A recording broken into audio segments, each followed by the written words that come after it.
Bonjour à tous, j'espère que vous allez bien. Aujourd'hui, on va faire une vidéo dans laquelle je vais comparer des produits luxe à des produits pas chers. Le but, ça va être d'essayer de savoir si, lorsqu'on paye un produit cher, est-ce qu'on a forcément plus de qualité, plus de goût, et est-ce qu'on peut, sur certains produits, avoir une expérience assez exceptionnelle. C'est ce qu'on va essayer de savoir dans cette vidéo. Alors, j'ai sélectionné plusieurs produits et j'ai vraiment eu envie de me concentrer sur tout ce qui est goûter d'enfance, comme le Savane, le Nutella, les madeleines, et il y a encore d'autres choses. Et du coup, comme je vous l'ai dit, j'aurai la version luxe, la version pas chère, et parfois la version intermédiaire, comme là, par exemple. J'ai un cake marbré, il vient du Ritz, donc c'est la version luxe, et là j'ai du Savane, donc c'est la version pas chère, et j'ai un cake marbré artisanal qui est fait par une boulangerie classique, où on trouve un petit peu de partout, ce qui n'est pas aussi luxe que la pâtisserie du Ritz, mais qui est un entre-deux entre le Ritz et Savane. Donc voilà, dans certains cas j'aurais vraiment les trois, et parfois j'en aurais vraiment que deux, mais majoritairement j'ai les trois normalement. Alors c'est un concept qu'on a vu pas mal sur YouTube, je crois qu'il a été fait pour la première fois par Joanne Paps. C'est vrai que normalement dans le concept classique, on essaie de deviner les yeux bandés, quel est le luxe, quel est le pas luxe, mais moi pour cette vidéo je vais pas procéder comme ça, je vais vraiment goûter à tous les produits et essayer d'avoir une analyse un petit peu poussée pour qu'on voit très clairement les différences et si ça en vaut vraiment la peine d'acheter du luxe ou pas.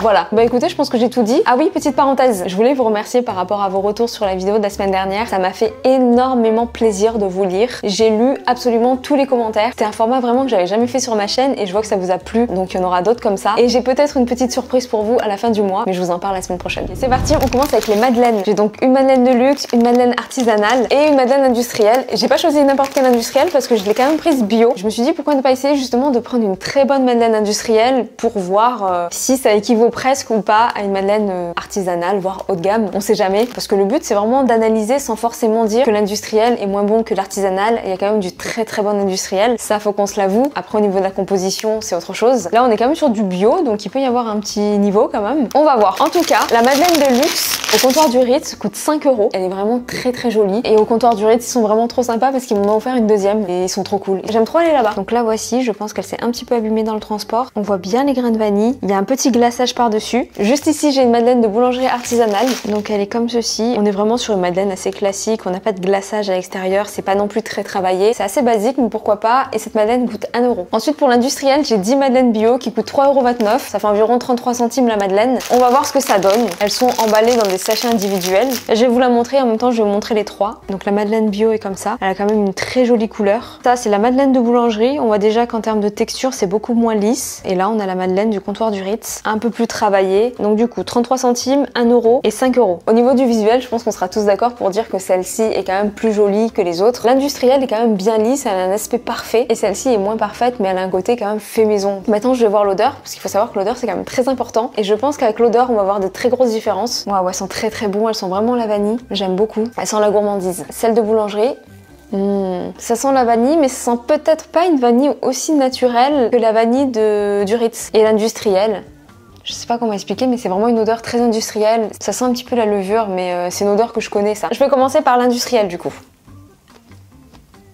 En termes de goût, elle est bonne, mais on sent vraiment la poudre à lever pour le coup. Je vais la comparer à la madeleine de boulangerie maintenant, celle à 1 €. Et déjà en termes de texture, regardez. Donc ça c'est celle de la boulangerie et ça c'est la bio de supermarché. Déjà elles ont pas du tout les mêmes couleurs. Au toucher, celle-ci elle est un peu plus compacte. Celle-ci est plus aérienne. Je goûte.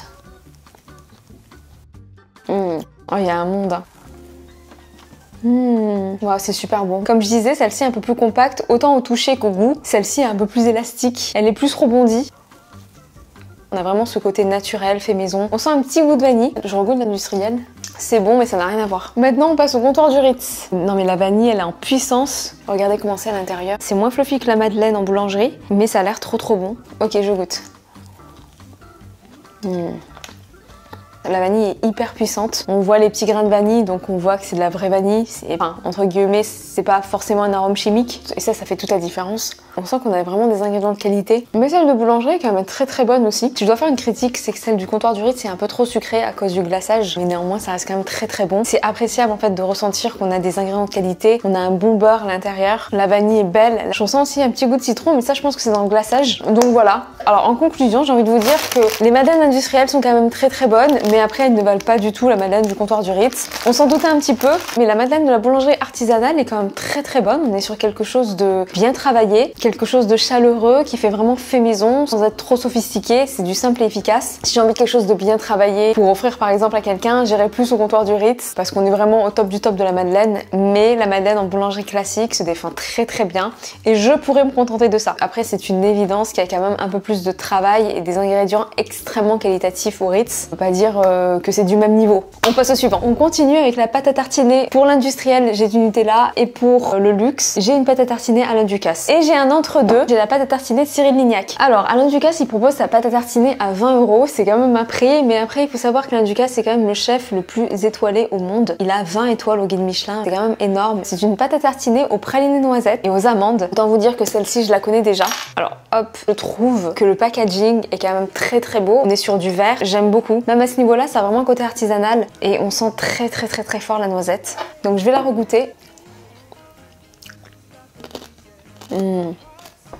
Waouh, c'est très peu sucré. Les saveurs sont puissantes. On sent très bien la noisette, on sent très bien le praliné. Il y a un goût un petit peu grillé. C'est un tout petit peu salé. Honnêtement, ça se mange à la cuillère, c'est tellement bon. Si vous aimez les pâtes à tartiner très sucrées, je pense pas que ça va vous plaire. Il y a 39 g de sucre et dans le Nutella, il y a 57,5 g au 100 g pour les deux. Ça grossit un petit peu, ça a une texture un petit peu granuleuse. Il y a un petit goût chocolaté évidemment qui est très agréable. Fèves de cacao de Madagascar, beurre de cacao, lait, fleur de sel, amandes, noisettes, sucre. Je pense que Alain Ducasse en plus il doit avoir des exigences au niveau de là où il prend ses matières premières. Honnêtement, c'est un 15 sur 10. Alors, on passe à Cyril Lignac maintenant. La pâte à tartiner coûte 9,50 €. Il y a marqué sans huile de palme. Évidemment, pour Alain Ducasse, il n'y en avait pas non plus. Il y a de la pâte de noisette, huile de tournesol, olive, grignon, beurre de cacao. On est sur une texture un peu plus liquide.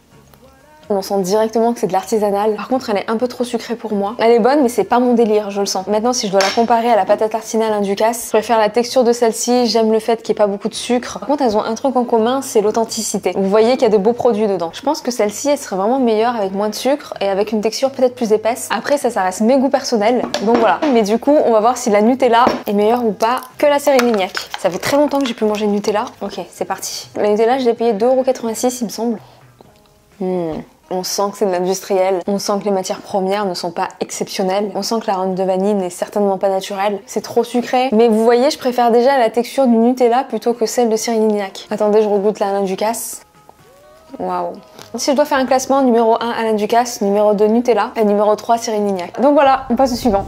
C'est parti, maintenant on passe aux fraisiers et sachez que j'ai deux fraisiers de très grands chefs pâtissiers, Cédric Grolet et Philippe Conticini. Celui de chez Cédric Grolet est un fraisier trompe-l'œil. Il est pas aussi réaliste que les autres trompe-l'œil, mais je pense que c'est fait exprès. C'est un peu comme les pop-corn, vous savez, ça fait un peu, comment dire, un petit peu de dessin animé. Donc à l'intérieur il y a un fraisier et ça a l'air vraiment très bon. Et le deuxième que j'ai, c'est Philippe Conticini. Il est super bien fait. Il est probablement un petit peu plus gourmand que le fraisier de Cédric Grolet. Ça reste Philippe Conticini et on sait que Philippe Conticini c'est un peu plus sucré, un peu plus rond, pas avec des crèmes trop grasses mais avec ce qu'il faut. Il y a un bel équilibre à chaque fois dans ses pâtisseries. En revanche, Cédric Grolet, c'est vraiment tout en finesse et c'est un peu plus la griffe de Cédric Grolet de faire ses pâtisseries comme ça, je trouve. Après, c'est comme tout le monde, chacun a un petit peu sa façon de faire, mais on est quand même sur deux grands pâtissiers. Alors pour le fraisier de luxe, j'ai donc choisi Cédric Grolet et pour le pas luxe, j'ai choisi Philippe Conticini. De base, c'est pas lui que je voulais choisir, je voulais vraiment choisir une boulangerie artisanale classique, mais il faut savoir que c'est de plus en plus compliqué de trouver des fraisiers. Il y a un mois en arrière, il y en avait de partout, mais là, il y en a de moins en moins. J'ai choisi Philippe Conticini, alors pas parce que c'est du bas de gamme, parce qu'on sait très bien que Philippe Conticini n'est pas du bas de gamme. Il s'agit quand même de pâtisseries qui sont de très bonne qualité. Je pense que Cédric Grolet a un vrai concurrent là, et contrairement à Cédric Grolet, il s'agit d'une pâtisserie qui n'est pas une pâtisserie de luxe. On va dire qu'on est entre la boulangerie artisanale classique et la pâtisserie de luxe. On est dans le presque haut de gamme. Philippe Conticini, il est un petit peu comme Pierre Hermé, Cyril Lignac, Yann Couvreur. Après, vous avez d'autres pâtissiers qui sont vraiment dans la catégorie luxe, qui vont être par exemple Cédric Grolet, François Perret du Ritz, Maxime Frédéric de Louis Vuitton. En fait, il y en a plein. Mais c'est pas parce que c'est luxe que c'est forcément mieux. Donc ce que je vais faire, c'est que je vais les comparer. Et dans un premier temps, je vais les couper en deux. Les fraisiers sont coupés. Donc je vais commencer par Philippe Conticini. Il coûte 11,20 € et à l'intérieur on retrouve un biscuit moelleux à l'amande, un confit de fruits rouges, framboises, fraises et myrtilles, de la crème mousseuse vanille et des fraises fraîches. Ça m'a l'air pas mal du tout. C'est quand même très généreux en crème. C'est parti, je goûte. Oh là là là là là là, mon régime il est foutu mais je m'en fous.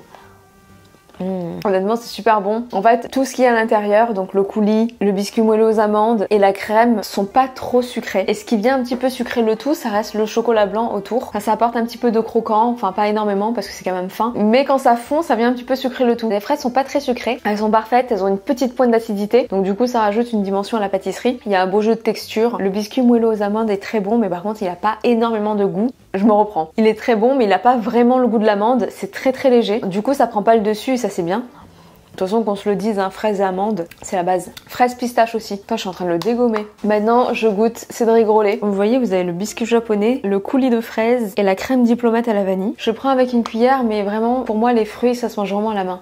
Ça sent tellement la vanille, presque plus que la fraise.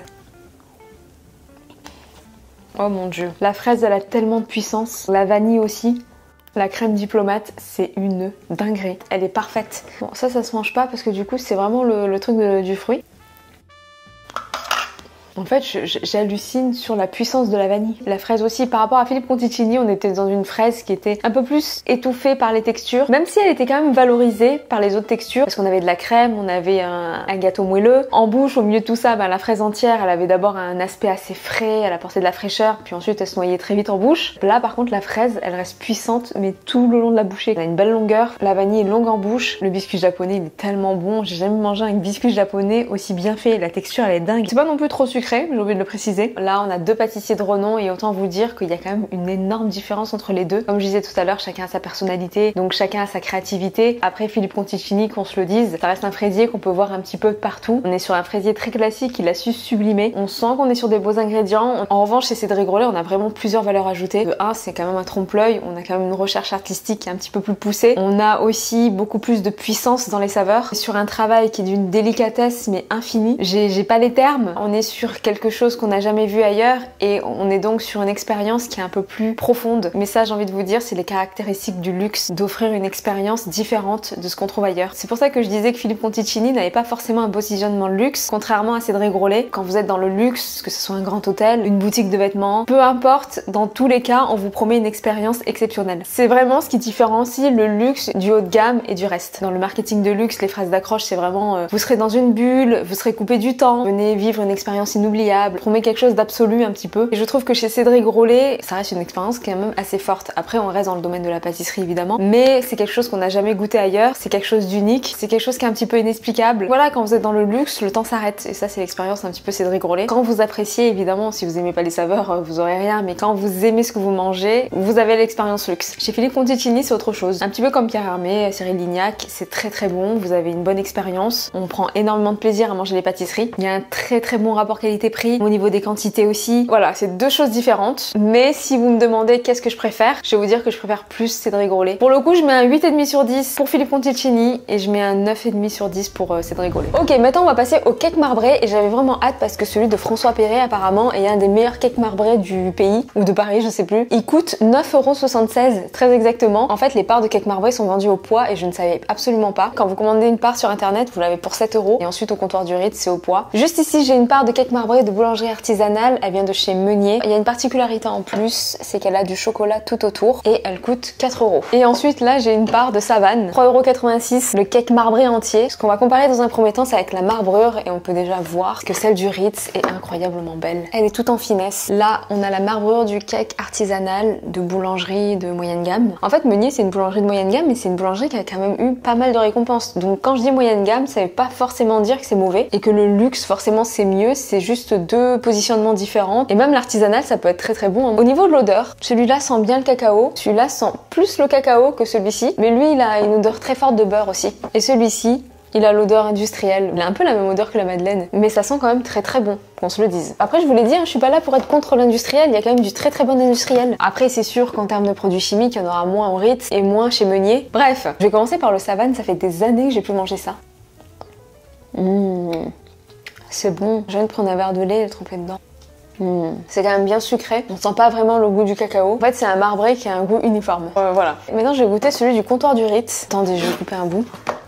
Des fois ça me fait rire dans vos commentaires parce que vous avez des personnes qui me disent de ne pas manger avec les doigts. Alors c'est vraiment des commentaires que je reçois très rarement, je pense que j'en ai eu 3 ou 4. Mais j'ai envie de vous dire que même les chefs pâtissiers mangent eux-mêmes leur pâtisserie avec les doigts. À un moment on va pas faire des manières non plus quoi. J'ai l'impression que dès qu'on teste du luxe, vous avez des personnes qui connaissent tellement pas ce milieu, qui ont une idée tellement caricaturale du luxe, que du coup ils pensent que si on a un gâteau un petit peu cher dans la main, il faut qu'on prenne des manières. Bah non en fait. Cédric Grolet ou François Perret, quand vous les voyez sur Instagram, qui mangent leur pâtisserie, en général ils mangent avec les doigts, puis on s'en fiche. Parfois j'aime bien manger les pâtisseries avec une cuillère, mais je trouve que manger avec les doigts apporte quand même beaucoup plus de sensations. C'est quand même beaucoup plus agréable quand vous prenez un trompe-l'œil dans la main, que vous sentez un petit peu que c'est fragile. On peut déjà presque s'imaginer comment ça va être en bouche, c'est un peu la première étape de la dégustation. Moi je comprends toutes les personnes qui préfèrent manger avec les doigts. Si vous avez envie de manger de la viande avec les doigts, du riz avec les doigts, c'est tellement mieux, il y a tellement plus de sensations de sentir les aliments. Après moi je le fais pas parce que c'est par habitude. Bon je goûte.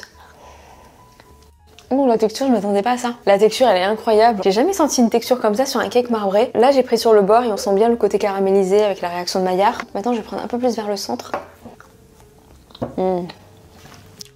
Waouh, waouh, waouh. Le goût est juste incroyable. Je sens bien le goût de la vanille. En bouche, on sent qu'il y a quand même beaucoup de beurre. François Perret a quand même fait un cake qui est généreux en texture, c'est bien beurré. Et en même temps, il a réussi à transmettre beaucoup de raffinement. Mais ça, c'est la griffe de François Perret, je trouve. Générosité et délicatesse en même temps. Ça peut être un petit peu paradoxal. Maintenant, je vais goûter celui-ci. On sent bien le chocolat. On sent qu'il y a de la noisette. La texture est assez intéressante, mais... Attendez, je regoute celui du Ritz. Ok, celui-ci est bon, mais j'en raffolerai pas. Celui du Ritz par contre est fou, c'est un excellent cake marbré. Je saurais pas dire si c'est le meilleur ou pas que j'ai goûté. Celui du Bristol est vraiment pas mal. Et le Savane, bah, c'est un grand classique. Le Savane en fait il est indétrônable parce qu'il a une valeur sentimentale. Après honnêtement, entre le Savane et celui du Ritz, ça reste le Ritz le meilleur. Payez la part environ 9-10 €, mais après vous vous régalez vraiment. On continue avec les pains au chocolat. En fait le but c'était vraiment que je compare 3 pains au chocolat, donc milieu de gamme, bas de gamme. Et là normalement j'aurais dû avoir un super pain au chocolat de luxe venant du Ritz, sauf qu'ils se sont trompés, ils m'ont donné un croissant. Donc voilà, je suis dégoûtée. Mais bon, c'est pas grave. Je vais quand même me comparer parce que déjà, il faut savoir que le pain au chocolat, c'est exactement la même chose, sauf qu'il y a du chocolat à l'intérieur. La pâte à croissant, c'est une pâte levée feuilletée, donc je vais pouvoir comparer les pâtes et tout ça. Et en plus, je connais déjà le pain au chocolat du Ritz, je sais comment il est fait à l'intérieur, donc je vais pouvoir comparer le chocolat qu'il y a dans celui-ci et dans celui-ci. Donc je vais pouvoir faire quand même des petites comparaisons. Donc là, on a le croissant luxe. Je vous mettrai des images du pain au chocolat du Ritz. Là, on a le pain au chocolat d'une boulangerie artisanale qui s'appelle Chez Meunier. Et là, on a un pain au chocolat de chez Monoprix. Normalement, le pain au chocolat au Ritz coûte 6 €, le pain au chocolat artisanal coûte 3,90 € et celui-ci coûte 90 centimes. Donc il y a une belle différence. Je vais les couper en deux. Non mais celui de chez Meunier, il est incroyable. Regardez à l'intérieur comment c'est celui à 90 centimes. Là, vous savez, celui avec 3,90 €. Il est bien élevé au lait. Franchement, il est pas mal. Le dessus est bien croustillant. Et là, vous avez celui du Ritz. Il est parfait. Après, on n'est pas du tout sur une viennoiserie classique, mais j'aime bien la proposition. Je commence par goûter celui à 90 centimes. Je le mange sans problème, il est bon. Après il est loin d'être parfait, le dessus n'est pas croustillant, on n'a pas un énorme goût de beurre, la pâte est pas hyper bien levée, le chocolat à l'intérieur est pas non plus incroyable, on a quasiment pas le goût du beurre. Je vous cache pas que je m'ennuie un peu quand je le mange, mais ça va, ça passe. Maintenant je goûte celui de chez Meunier, il a l'air bien croustillant, malheureusement le chocolat n'est pas très bien réparti. Il a énormément de goût, le chocolat praliné à l'intérieur est tellement bon. Il est peut-être un poil trop sucré, après bon c'est du praliné, mais c'est excellent. Le feuilletage est beau, la pâte a bien levé. Il est croustillant à l'extérieur, fondant à l'intérieur, sent bien le goût du beurre, franchement il est incroyable. Maintenant je passe au comptoir du Ritz. La pâte elle est excellente et comme je disais c'est exactement la même pâte qu'il y a dans le croissant et le pain au chocolat. Elle a le goût du beurre et on sent que le beurre est de qualité. Quand vous prenez le pain au chocolat vous avez du chocolat qui tourne à l'intérieur. C'est pas comme les pains au chocolat traditionnels. Là par exemple si vous demandez de ce côté il n'y a pas beaucoup de chocolat. Dans celui du comptoir du Ritz en fait vous avez un bon équilibre entre le chocolat et la pâte et c'est juste parfait. Je connais très bien le pain au chocolat du Ritz et c'est pour ça que je vais vous dire que le meilleur entre les trois c'est celui du Ritz. Ensuite je mettrai celui-ci, il est quasiment parfait et ensuite celui de Monoprix franchement il se mange. Il n'y a pas de problème, c'est un peu comme celui de Lidl vous savez. Mais après on s'attend pas non plus à avoir quelque chose d'exceptionnel, on le sait, mais il faut se le dire quand même, c'est que ça fait quand même plaisir. Et ça, même si c'est de l'industriel. En tout cas, moi je préfère quand même le pain au chocolat du Ritz, mais je snobberai jamais un petit pain au chocolat industriel de chez Monoprix ou Lidl, enfin je veux dire, c'est bon quoi. Et voilà, vidéo terminée. Écoutez, j'espère que ça vous a plu, moi j'étais très contente de vous la faire. On peut en conclure quelque chose, c'est que dans la majorité des cas, à chaque fois qu'on met le prix, on se rend compte qu'on a quand même de la qualité et on a quand même une vraie expérience. Pas qu'on n'en ait pas avec de l'industriel ou avec des pâtisseries classiques artisanales, mais il y a quand même cette cette petite touche en plus. Après j'ai choisi vraiment des chefs de renom pour tout ce qui était luxe dans cette vidéo, mais de toute façon les seules personnes qui font du luxe en général c'est des gens qui ont soit des étoiles au guide Michelin, soit des personnes qui ont eu des prix comme le meilleur pâtissier au monde, meilleur ouvrier de France, disons qui vendent un petit peu leur savoir-faire. On sent que les matières premières sont de très bonne qualité. En général on remarque qu'il y a une valeur ajoutée. En plus on remarquera qu'on n'était pas non plus sur des prix excessifs, ça pouvait être un petit peu cher, mais c'est pas aussi cher que tout ce qui est nourriture salée. La nourriture de luxe salée, c'est tout ce qui est caviar, jambon ibérique, homard. Là on rentre vraiment dans des choses qui sont un peu plus inaccessibles et qu'on mange vraiment de temps en temps. Et encore le jambon ibérique des fois c'est pas trop cher. Bref, en tout cas j'espère que ça vous a plu, dites-moi si c'est le cas, comme ça je vous referai une vidéo de ce type dans quelques temps. Voilà, likez, commentez, partagez et abonnez-vous pour me soutenir. Moi je vous dis à très bientôt dans une prochaine vidéo. Bye.